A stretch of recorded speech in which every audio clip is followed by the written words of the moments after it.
लखनऊ में मैं उत्तर प्रदेश के सभी मतदाताओं से इंडिया गठबंधन को भारी भरकम वोट देने के लिए, भारी मात्रा में वोट देने के लिए अपील करने के लिए आया हूं। मैं 4 बातें रखना चाहता हूं। पहले चारों बिंदु बता देता हूं, फिर उसको डिटेल में एक्सप्लेन करूंगा। पहला ये कि ये चुनाव भारतीय जनता पार्टी मोदी जी अपने लिए वोट नहीं, अमित शाह जी को प्रधानमंत्री बनाने के लिए वोट मांग रहे हैं। दूसरी बात, योगी आदित्यनाथ जी को अगर ये लोग जीत गए तो योगी आदित्यनाथ जी को 2 से 3 महीने के अंदर उत्तर प्रदेश के सीएम पद से हटा दिया जाएगा। नंबर 3, इन लोगों की पूरी तैयारी है, अगर ये लोग जीत गए तो संविधान को बदल के SC ST और OBC का रिजर्वेशन खत्म कर दिया जाएगा। और नंबर 4, जो आंकड़े अब देश भर से आ रहे हैं वो ये दिखा रहे हैं कि 4 जून को इंडिया गठबंधन की सरकार बनने जा रही है और NDA को और BJP को बहुत कम सीटें मिलने जा रही हैं। अब मैं अपने सबसे पहले पॉइंट पे आता हूं। जब 2014 में प्रधानमंत्री बने थे नरेंद्र मोदी जी, तो उन्होंने खुद एक रूल बनाया था कि भारतीय जनता पार्टी के अंदर और उनकी सरकारों में 75 वर्ष से ऊपर कोई भी व्यक्ति होगा तो उसको संगठन में और सरकार में किसी भी पद पे नहीं रखा जाएगा, उसको रिटायर कर दिया जाएगा। और उसका सबसे पहले उस रूल के तहत आडवाणी जी को और मुरली मनोहर जोशी जी को रिटायर किया गया था। और उसके बाद तमाम यशवंत सिन्हा जी, सुमित्रा महाजन जी, कई लोगों को यहाँ टिकट नहीं मिली। कई लोग जो पद पे बैठे हुए थे उनको पद से इस्तीफा दिलवा के उनको हटाया गया। ऐसे कई सारे लोग हैं। तो अब अगले साल 17 सितंबर को प्रधानमंत्री मोदी जी 75 साल के होंगे और मोदी जी ने तय कर लिया है कि अमित शाह जी को वो अपना वारिस बनाएंगे और अमित शाह जी अगले साल 17 सितंबर को देश के प्रधानमंत्री बनाने का उन्होंने तय किया है मोदी जी ने। इसके ऊपर मोदी जी पिछले 1-2 साल से लगे भी हुए हैं, क्योंकि भारतीय जनता पार्टी के अंदर अमित शाह जी के सामने जो जो बाधाएं पैदा कर सकता था नेता, एक एक करके उन सब नेताओं को साइड कर दिया गया, उनका पत्ता साफ कर दिया गया। शिवराज सिंह चौहान को हटा दिया गया, वसुंधरा राजे को हटा दिया गया, डॉक्टर रमन सिंह को हटा दिया गया, देवेंद्र फडणवीस को खत्म कर दिया गया, खट्टर साहब को खत्म कर दिया गया। एक ही शख्स हैं जो कि उनके रास्ते का कांटा बन सकते हैं, वो हैं योगी आदित्यनाथ जी।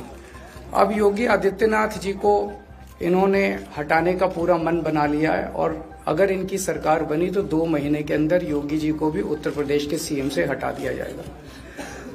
मैंने दिल्ली में 3-4 दिन पहले ये प्रेस कॉन्फ्रेंस की थी और ये दोनों मुद्दे उठाए थे।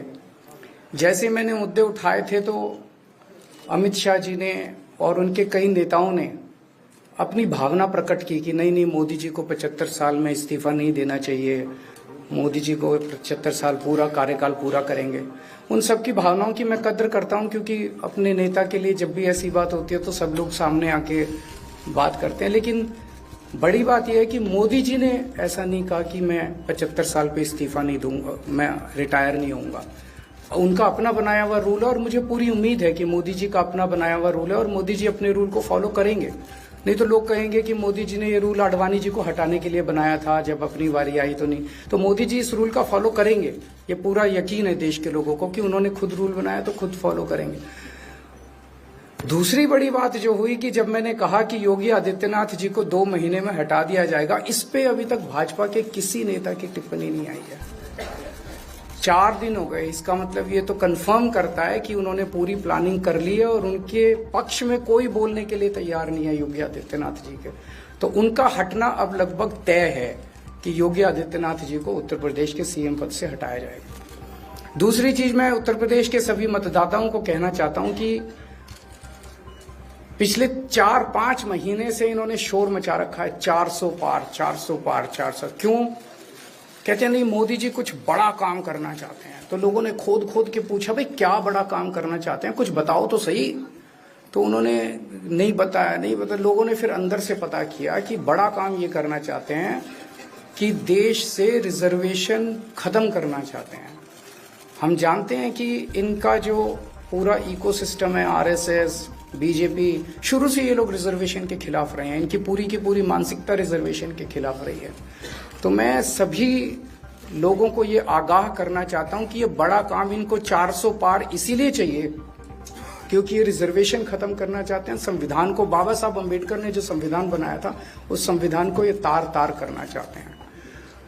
पूरे देश भर से अब जो ट्रेंड आ रहे हैं, वो ट्रेंड ये दिखाते हैं कि भारतीय जनता पार्टी को 250 से भी नीचे, मेरे हिसाब से 220 के आसपास, 3-4 दिन पहले भी मैंने कहा था, 220 से कम सीटें इनकी आती हुई नजर आ रही हैं। आप हिसाब लगा लीजिए। मैं हरियाणा होके आ रहा हूँ कल परसों। हरियाणा में इनकी बहुत कम हो रही हैं, दिल्ली में इनकी बहुत कम हो रही हैं, पंजाब में मुझे नहीं लगता इनकी कोई सीट आ रही है, कर्नाटक में इनकी काफी कम हो रही हैं, महाराष्ट्र में इनकी बहुत कम हो रही हैं, बंगाल में इनकी कम हो रही हैं, यूपी में इनकी कम हो रही हैं, बिहार में इनकी कम हो रही हैं, झारखंड में इनकी कम हो रही हैं, राजस्थान में इनकी कम हो रही हैं। तो इनकी सीटें आ कहाँ रही हैं? तो इनकी 220 के नीचे सीट आ रही हैं। इनकी सरकार बीजेपी की सरकार नहीं बन रही है, इंडिया गठबंधन की सरकार बनेगी और इंडिया गठबंधन की सरकार जो है वो देश को एक प्रगति के रास्ते के ऊपर लेके जाएगी। अगर आप ये वीडियो YouTube पर देख रहे हैं तो हमारे चैनल को सब्सक्राइब करें और बेल आइकन को दबाना ना भूलें। अगर आप Facebook पर ये वीडियो देख रहे हैं तो हमारे पेज को लाइक करें।